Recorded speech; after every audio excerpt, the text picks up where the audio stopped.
Lance Sergeant John Daniel Baskeyfield VC South Stafford's 1st Airborne Div. Arnhem 1944 transcription of citation.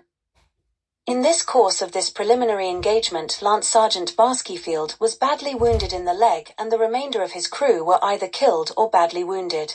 During the brief respite after this engagement, Lance Sergeant Baskeyfield refused to be carried to the regimental aid post and spent his time attending to his gun and shouting encouragement to his comrades in neighborly trenches.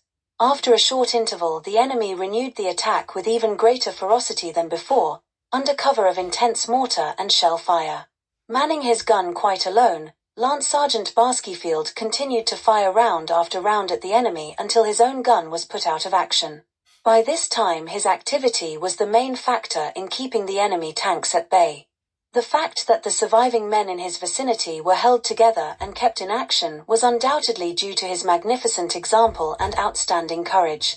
Time after time enemy attacks were launched and driven off.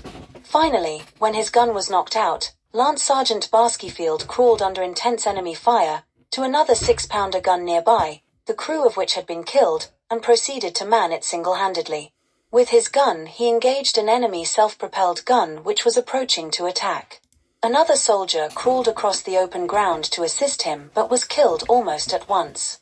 Lance Sergeant Baskeyfield succeeded in firing 2 rounds at the self-propelled gun, scoring 1 direct hit which rendered it ineffective.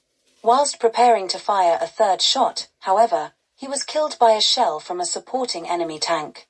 The superb gallantry of this NCO is beyond praise. During the remaining days at Arnhem, stories of his valor were a constant inspiration to all ranks. He spurned danger, ignored pain, and by his supreme fighting spirit, infected all who witnessed his conduct with the same aggressiveness and dogged devotion to duty which characterized his actions throughout.